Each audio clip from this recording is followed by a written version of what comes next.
नमस्कार साथियों, बहुत से साथियों का कमेंट आया कि ग्रुप डी का जो एग्ज़ाम हुआ अभी 9 तारीख को, उसका मेमोरी बेस्ड पेपर देखते हैं। क्या प्रश्न पूछा गया था? आने वाली परीक्षाओं के लिए आपके लिए मददगार होगा ये।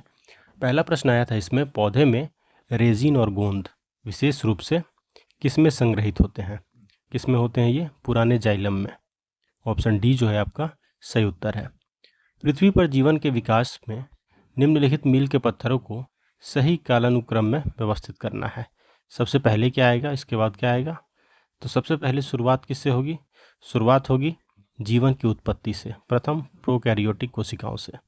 इसके बाद आएगा महान ऑक्सीकरण घटना, जिसमें कि वायुमंडल में ऑक्सीजन की वृद्धि होती है। इसके बाद आएगा यूकैरियोटिक कोशिकाओं का उद्भव और लास्ट में बहुकोशिकीय जीवाओं का आगमन। तो ऑप्शन ए जो है आपका सही उत्तर होगा। अगला प्रश्न है, निम्नलिखित में से कौन सी अभिक्रिया विस्थापन अभिक्रिया का उदाहरण है? विस्थापन किसमें होता है? तो ऑप्शन बी जो है, जिंक यहाँ पे कॉपर को विस्थापित करता है और जिंक सल्फेट बनाता है और कॉपर अलग होता है। तो यहाँ पे है आपका विस्थापन अभिक्रिया। ऑप्शन बी जो है आपका सही उत्तर है। नेक्स्ट है, चुंबकीय क्षेत्र रेखाओं के बारे में निम्न में से कौन सी विशेषता उसकी सही है? विशेषता होती है चुंबकीय क्षेत्र रेखाओं में, वो हमेशा बंद लूप बनाती हैं, क्लोज्ड लूप होता है उनका चुंबकीय क्षेत्र रेखाओं का। 5वां नंबर सवाल है, AHNO3, B CaOH2, CaNO3 CH2O इस दिए गए संतुलित रासायनिक समीकरण के लिए A, B और C का परस्पर मान क्या होगा? तो A का मान कितना होगा? यहाँ पे A का वैल्यू हो जाएगा 2, 2 मॉलिक्यूल लेंगे HNO3। B का वैल्यू कितना होगा? 1, CaOH2 और CaNO3 बनेगा और क्या बनेगा? 2H2O। C का वैल्यू हो जाएगा 2। तो A का 2, B का 1, C का 2 बैलेंस करना है और A, B, C का वैल्यू बताना है। इस प्रकार होगा A, B, C। Option C जो है आपका सही उत्तर होगा। अगला है, निम्नलिखित में से कौन सा पदार्थ जैविक आवर्धन दर्शाता है? जैविक आवर्धन दर्शाता है रासायनिक कीटनाशक। ऑप्शन ए आपका यहाँ पे सही उत्तर है। एक बस बिंदु A से B तक जाने के लिए 20 मिनट में 6 किलोमीटर की दूरी तय करती है। बस बिंदु B से बिंदु A तक 30 मिनट में यात्रा करती है और पुनः B से A की तरफ आती है, उसमें 30 मिनट का समय लगता है। तो बताइए औसत गति क्या है? डिस्टेंस सेम है दोनों तरफ, 6 किलोमीटर जाती है, 20 मिनट लगता है, और जब B से A की तरफ आती है तो 30 मिनट लगता है। अब आपको बताना है एवरेज क्या होगा। आइए देखते हैं, कुल दूरी कितनी तय कर रही है? 6 किलोमीटर और 6 किलोमीटर। टोटल जो डिस्टेंस है वो कितना हो रहा है? 12 किलोमीटर का। और टाइम कितना लिया जा रहा है? 20 मिनट और 30 मिनट। पहले 20 मिनट फिर 30 मिनट। अब आपको बताना है एवरेज स्पीड क्या है। तो कुल डिस्टेंस हो गया 12 किलोमीटर यानी 12,000 मीटर, और कुल समय कितना लगा? 50 मिनट गुना 60 सेकंड। ये कितना हो जाएगा? 3000 सेकंड। तो एवरेज स्पीड आपका आ जाएगा 4 मीटर पर सेकंड जो है आपका औसत गति है। ऑप्शन सी आपका सही उत्तर है। एक तकनीशियन को यह सुनिश्चित करने के लिए घरेलू परिपथ में एक नया उपकरण जोड़ना है कि इसे पूर्ण वोल्टेज प्राप्त हो और इसे स्वतंत्र रूप से संचालित किया जा सके। तकनीशियन को क्या करना चाहिए? उसमें तकनीशियन को जो है उपकरण को मौजूदा उपकरणों के साथ पैरेलल में यानी समानांतर क्रम में उसको जोड़ना है। सीरीज में नहीं जोड़ना है, पैरेलल में जोड़ना है। ऑप्शन बी आपका यहाँ पे सही उत्तर है। निम्न में से कौन सा यौगिक एक संतृप्त हाइड्रोकार्बन के रूप में वर्गीकृत है? संतृप्त, तो सैचुरेटेड में कौन सा आता है? इसमें से एल्कीन एल्काइन नहीं आता है, जो आता है वो है एल्केन। तो एल्केन ग्रुप का कौन सा है इसमें? इथेन। तो ऑप्शन डी आपका सही उत्तर है। निम्न में से कौन संयोजी उत्तक का प्रकार नहीं है? संयोजी उत्तक का प्रकार नहीं है। संयोजी उत्तक तो रक्त, हड्डी ये सब है, उपास्थि है। जो नहीं है वो है उपकला। ऑप्शन सी आपका सही उत्तर है। जब 443 केल्विन पर इथेनॉल को अधिक सांद्र सल्फ्यूरिक अम्ल के साथ गर्म किया जाता है तो कौन सा उत्पाद बनेगा? उत्पाद बनेगा एथीन और पानी। परमाणु के बोर मॉडल के अनुसार परमाणु में इलेक्ट्रॉन जो है वो निश्चित वृत्ताकार कक्षाओं में घूमते हैं। बोर का जो मॉडल प्रस्तुत हुआ था उसमें से ये पाया गया कि निश्चित वृत्ताकार कक्षाओं में जो है इलेक्ट्रॉन घूमते हैं और इन कक्षाओं में रहने के दौरान ऊर्जा का विकिरण नहीं करते हैं। ऑप्शन ए जो है सही उत्तर है बोर मॉडल के अनुसार।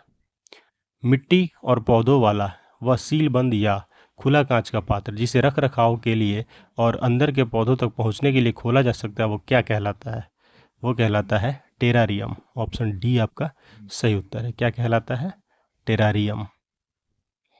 अगला है, नीचे दिए गए अभिकथन है और कारण है, इसको वर्गीकृत किया गया है। अभिकथन क्या है? यदि कोई पदार्थ अभिक्रिया के दौरान ऑक्सीजन खोता है तो उसे अपचयित कहा जाता है। कारण है, अपचयन को हाइड्रोजन प्राप्त करने या ऑक्सीजन खोने के रूप में भी परिभाषित किया जाता है। तो यहाँ बिल्कुल सही है कि रिडक्शन में क्या होता है कि हाइड्रोजन ऐड होता है, ऑक्सीजन लॉस होता है। रिडक्शन में, ऑक्सीडेशन में ऑक्सीजन प्लस होता है और हाइड्रोजन माइनस होता है। हाइड्रोजन निकलता है तो क्या कहते हैं? ऑक्सीडेशन, और ऑक्सीजन बढ़ता है उसमें। और रिडक्शन में क्या होता है? हाइड्रोजन बढ़ता है और ऑक्सीजन निकलता है। तो यहाँ बोल रहा है कि ऑक्सीजन खोता है और हाइड्रोजन बढ़ता है। तो ऑक्सीजन खोता है का मतलब क्या हुआ? रिडक्शन हो रहा है। और वहीं यहाँ दिया गया है कि अपचयन को हाइड्रोजन प्राप्त करने या ऑक्सीजन खोने के रूप में परिभाषित किया गया है। तो दोनों सही हैं और व्याख्या भी बिल्कुल सही है। पशुओं में विद्युत आवेगों के संचरण के लिए किस प्रकार का उत्तक जिम्मेदार होता है? तंत्रिका उत्तक। Option C. यदि आप किसी बगीचे में जाते हैं तो आपको विभिन्न पौधों और जानवर मिलेंगे। ये सभी जीवित जीव एक दूसरे के साथ परस्पर क्रिया करते हैं और उनकी वृद्धि, प्रजनन और अन्य गतिविधियां अजैविक घटकों से प्रभावित होती हैं। तो बगीचा किसका उदाहरण है? बगीचा एक कृत्रिम पारिस्थितिकी तंत्र का उदाहरण है। आर्टिफिशियल जो पारिस्थितिक तंत्र है उसका उदाहरण है बगीचा। निम्न में से गुर्दे में कुंडलित नली के एक छोर पर कौन सी संरचना कप के आकार की होती है? इसको बोलते हैं बोमन कैप्सूल। क्या बोलते हैं? Bowman capsule. ये है, एल्वियोली डैश के एक व्यापक नेटवर्क से घिरे होते हैं जहाँ पे डैश का आदान प्रदान होता है। किससे घिरे होते हैं? केशिकाएं से। और किसका आदान प्रदान होता है? गैसों का। ऑप्शन बी आपका सही उत्तर है। दिए गए कथनों को पढ़े और सबसे उपयुक्त विकल्प का चयन करें। कथन दिया गया है, दर्पण सूत्र अवतल और उत्तल दोनों दर्पणों पर लागू होता है बशर्ते कि चिन्ह परिपाटी का पालन किया जाए। कथन है। दूसरा, दर्पण सूत्र की वैधता वस्तु के आकार पर निर्भर करती है। तो पहला केवल सही है कि दर्पण सूत्र जो है वो अवतल और उत्तल दोनों पे लागू होता है बशर्ते कि आप चिन्ह परिपाटी का उसमें पालन करें। और दूसरा जो है कि वो उसके आकार पर निर्भर करती है केवल, ये गलत है। तो केवल स्टेटमेंट एक सही है, इसलिए ऑप्शन डी आपका सही उत्तर है। जिप्सम और प्लास्टर ऑफ पेरिस दोनों का रासायनिक सूत्र क्रमशः क्या है? जिप्सम बोलते हैं 2H2O वाले को, CaSO4 इंटू 2H2O। और प्लास्टर ऑफ पेरिस क्या होता है? Half H2O, CaSO4 into half H2O है प्लास्टर ऑफ पेरिस। अगला प्रश्न है, न्यूमेरिकल है। 12 वोल्ट की कार हेडलाइट लैंप 3 एम्पियर की धारा को 15 मिनट तक खींचता है। इस अवधि के दौरान कार बैटरी द्वारा जो स्थानांतरित ऊर्जा है उसका वैल्यू कितना है? वोल्ट कितना है? 12 वोल्ट। धारा का मान कितना है? करंट है 3 एम्पियर। टाइम कितना है? 15 मिनट के लिए, जो कि सेकंड में इसको चेंज करेंगे मिनट में तो कितना हो जाएगा? 0.25। अब आपको देखना है पावर का फॉर्मूला। पावर क्या होता है? P equal to VI। P equal to 12 volt जो V का वैल्यू है और I का है 3, तो 36 वाट इसका पावर हुआ। अब किलो वाट में इसको चेंज करिए। 36 वाट डिवाइडेड बाई 1000 वाट कितना हो जाएगा? 0.036 kW किलो वाट। ये निकल गया आपका किलो वाट में। अब स्थानांतरित ऊर्जा निकालना है। ऊर्जा का फॉर्मूला क्या होता है? E equal to P multiplied by T, power into time. Power आ गया 0.036, टाइम है 0.25, मल्टीप्लाई करेंगे 0.009 आएगा kWh, किलो वाट पावर। तो आपका सही उत्तर क्या होगा? Option D. इस प्रकार के जो बेसिक न्यूमेरिकल हैं वो पूछे गए हैं। इस प्रकार के आप तैयार कर लीजिएगा तो आने वाली शिफ्ट में आपको काफ़ी मदद मिलेगी इनसे। अगला सवाल है, नीचे दिए गए अभिक्रिया निम्न में से किस प्रकार की अभिक्रिया का उदाहरण है? Potassium bromide plus barium iodide मिलकर potassium iodide plus barium bromide बनाते हैं। यहाँ डबल डिस्प्लेसमेंट है, दोहरी विस्थापन अभिक्रिया है। पोटेशियम विस्थापित होता है और बेरियम विस्थापित होता है। बेरियम होके पोटेशियम यहाँ आ जाता है आयोडाइड के साथ, और यहाँ जो ब्रोमाइड के साथ पोटेशियम था, ये पोटेशियम हटता है और बेरियम आता है, बेरियम ब्रोमाइड बनाता है। तो इसको बोलते हैं डबल डिस्प्लेसमेंट। अगला है, एक आरेखीय विद्युत परिपथ के आरेख में विभवांतर मापने के लिए जोड़े जाने वाले वोल्ट मीटर को आमतौर पर कैसे दर्शाया जाता है? किस प्रकार से उसको हम लोग निरूपित करते हैं? तो अंदर भी के साथ एक वृत्त समानांतर क्रम में जुड़ा होता है। इस प्रकार हम वोल्ट मीटर को उसमें निरूपित करते हैं। ये है बी के साथ, और ये समानांतर क्रम में जुड़ा रहेगा। तो इसे ऑप्शन बी जो है आपका सही उत्तर होगा। नेक्स्ट है 15 किलोग्राम द्रव्यमान वाली एक वस्तु को जमीन से 8 मीटर ऊपर रखा गया। वस्तु में कितनी स्थितिज ऊर्जा है, जहाँ के जी का वैल्यू 9.8 आपको यूज करना है। तो बताइए क्या होगा आंसर। जैसा कि आप पोटेंशियल एनर्जी का फॉर्मूला जानते हैं, mgh होता है। मास दिया गया है 15 किलोग्राम, जी का वैल्यू आपको बोला जा रहा है 9.8 यूज करिए, और हाइट क्या बताया जा रहा है 8 मीटर से, 8 मीटर के ऊपर रखा गया है। तो कितना हो जाएगा 1176 जूल। पोटेंशियल एनर्जी कितना हो जाएगा, स्थितिज ऊर्जा 1176 जूल, 1176 जूल। सही उत्तर होगा आपका ऑप्शन सी। अगला प्रश्न है, जब बंदूक से गोली चलाई जाती है तो गोली के आगे बढ़ने पर यह पीछे की ओर हटती है। यह न्यूटन की गति के तीसरे नियम को प्रदर्शित करता है। क्या करता है, ये इसलिए प्रदर्शित करता है क्योंकि बंदूक जब गोली को आगे की ओर धकेलती है तो गोली भी बंदूक को समान और विपरीत बल के साथ पीछे की ओर धकेलती है, इसलिए हमें पीछे की ओर बल का महसूस होता है। और ये न्यूटन के तीसरे गति में इसका कारण यही है, बंदूक गोली को आगे की ओर धकेलती है और गोली बंदूक को समान और विपरीत बल के साथ पीछे की ओर धकेलती है। अगला है क्वेश्चन है, दो संख्याओं का HCF और LCM दिया है। जैसा कि आपको मालूम है कि HCF LCM का जो मल्टीप्लिकेशन होता है, HCF LCM का वो क्या होता है, first number into second number. और फिर आपको बोल रहा है, कंडीशन है कि उसमें से एक संख्या दूसरी से 12 अधिक है, दोनों के बीच का अंतर कितना है 12 है। अब आपको बताना है कि संख्या कौन सी है। तो इन दोनों को मल्टीप्लाई कर लीजिए, HCF LCM, इसको मल्टीप्लाई कीजिएगा तो आएगा आपका 4608 8064। अब इसमें से आपको ऑप्शंस में से देख लेना है कौन सा मल्टीप्लाई करेंगे तो 8064 हमें मिलेगा। तो जैसा कि दिया हुआ है प्रश्न 9684, ऑप्शन बी जो है आपका ये, इसको मल्टीप्लाई करेंगे तो हमें यही मिलेगा 8064, जो कि कंडीशन को सेटिस्फाई करता है। तो आपका सही उत्तर हो जाएगा, ऑप्शन से चेक कीजिएगा, ऑप्शन बी आपका सही उत्तर होगा। राजीव ने 1200 रुपये का निवेश करके एक दुकान की शुरुआत की। 4 महीने बाद दिनेश उसमें आता है, 7000 रुपये का निवेश करता है, उसके साथ जुड़ता है, और वर्ष के अंत में उन्होंने 13,200 का कुल लाभ कमाया है। दिनेश का हिस्सा क्या होगा। जिस प्रोपोर्शन में आप शेयर अपना उसमें इन्वेस्ट करते हैं उसी अनुपात में आपको लाभ में से हिस्सा मिलेगा।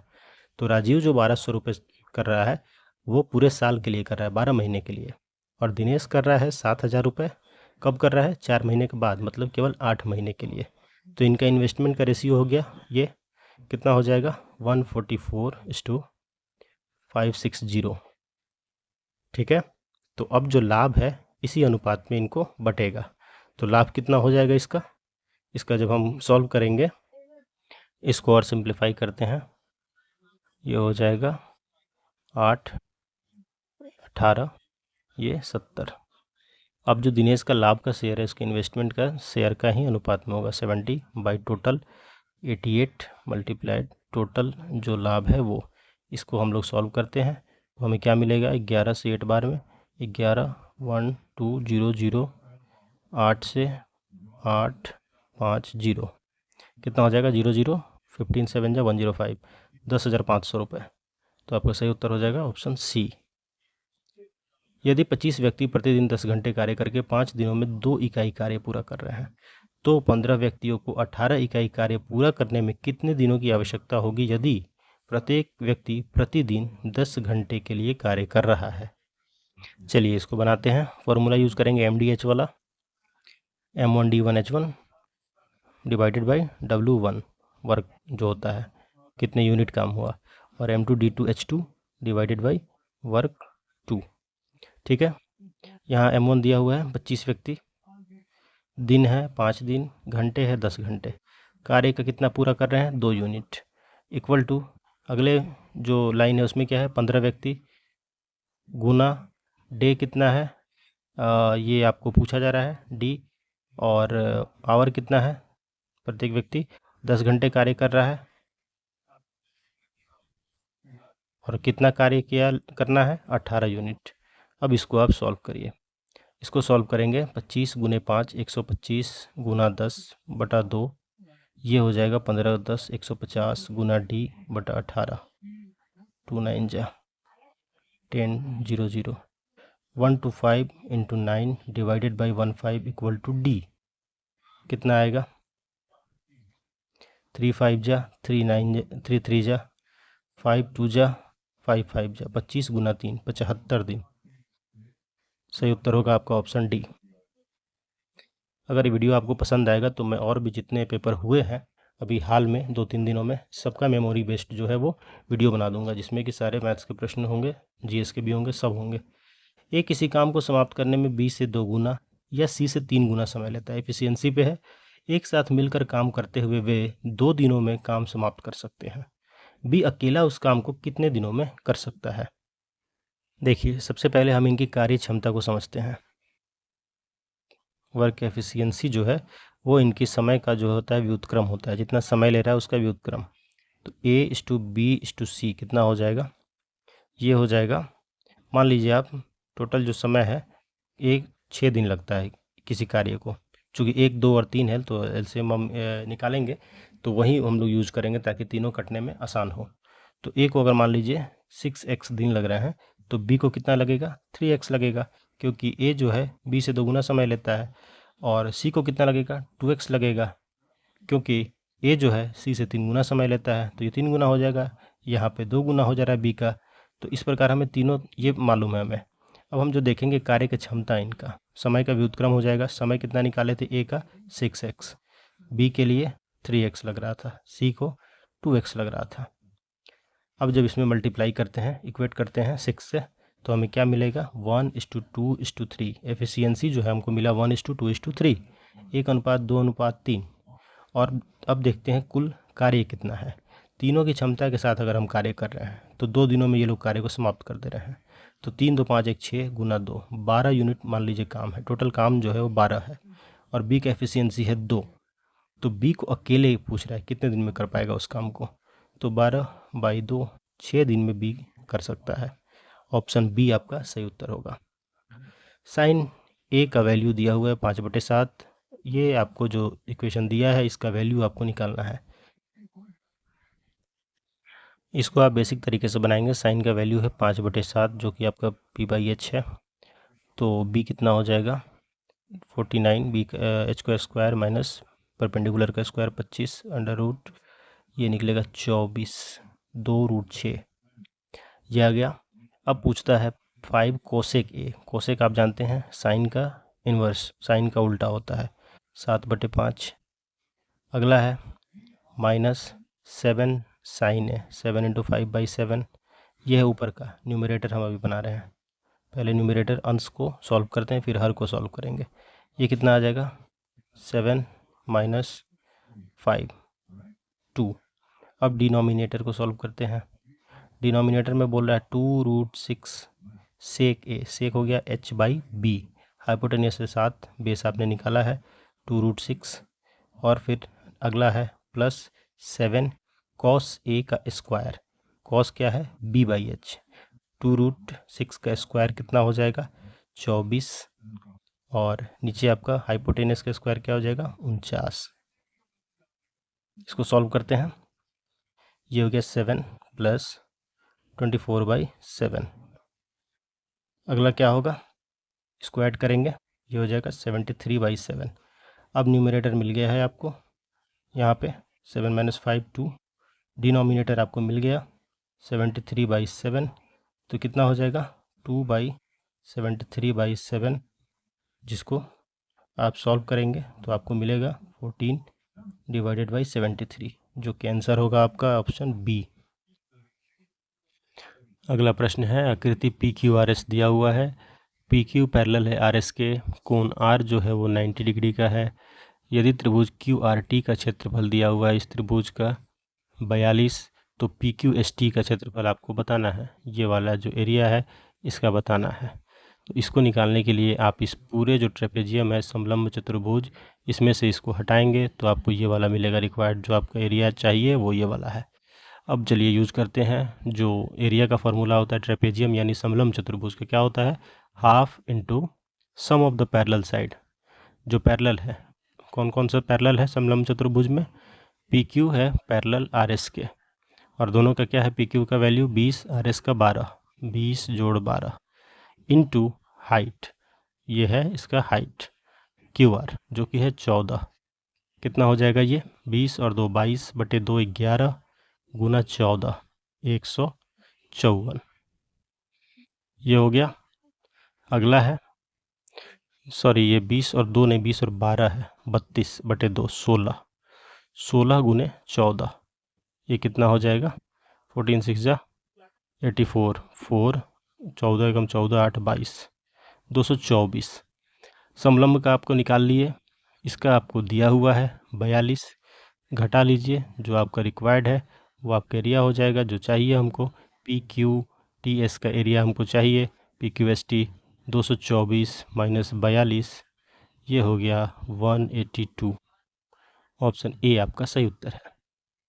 शरद अपने छोटे भाई से 2 गुना बड़ा है और उसका दूसरा भाई उसके छोटे भाई से 3 वर्ष छोटा है। यदि 3 वर्ष पहले इन तीनों भाई की आयु का योग था 28 वर्ष, तो शरद की वर्तमान आयु बताइए। 3 वर्ष पहले तीनों का योग था 28 वर्ष, मतलब अभी क्या होगा 3 3 जुड़ जाएंगे तीनों भाई के, तो अभी वर्तमान कितना हो जाएगा तीनों का 9 और 28 37। चलिए अब शुरू करते हैं। माना कि छोटे भाई की जो वर्तमान आयु है x वर्ष है, तो शरद अपने छोटे भाई से 2 गुना है, ये छोटे भाई की है, तो शरद की कितनी हो जाएगी 2x। और उसका भाई दूसरा भाई उसके छोटे भाई से 3 वर्ष छोटा है, जो एक और भाई है दूसरा भाई उसका, वो शरद उसके छोटे भाई से 3 वर्ष छोटा है। छोटे वाले भाई का क्या है x है, तो इसका क्या हो जाएगा x माइनस 3। अब तीनों का वर्तमान आयु का योग कितना हो जाएगा, तीनों को जोड़ दीजिए, x 2x x माइनस 3 कितना हो जाएगा 4x माइनस 3, जो कि आप निकाल चुके हैं। वर्तमान योग उनका कितना है अभी 37, 4x minus 3 equal to 37, x equal to क्या देगा 10 वर्ष। तो x सबसे छोटे वाली की आयु हमारा निकल गया x 10, शरद का है 2x, तो क्या हो जाएगा 20 हो जाएगा। अगला है, दिया गया है कि x बराबर 17 का पावर 0.24 है, y बराबर 17 का पावर 0.51 है और x to the power z equal to y to the power 4 है, तो बताइए इस z का मान किसके निकट होगा। चलिए सॉल्व करते हैं। x का वैल्यू है 17.24 इसका पावर, इसका जो z है वो y के 4 के बराबर है, 17 का 0.51 का 4 के बराबर है, तो क्या हो जाएगा ये हो जाएगा 17 to the power 0.24 z multiplied by z, ये हो जाएगा 17 का पावर 4 और 20 2.04 मल्टीप्लाई हो जाएगा पावर, चूँकि a to the power m का पावर अगर n होता है तो a का पावर m गुने n होता है, तो mn हो गया a का पावर। वैसे ही सॉल्व करके हमारा ये आया 2.04। अब जो है 0.24 z इक्वल टू 2.04, तो z बराबर क्या हो जाएगा 2.04 डिवाइडेड बाई 0.24, कितना हो जाएगा ये 102 12 8 जा 5 जा 8.5 हो जाएगा।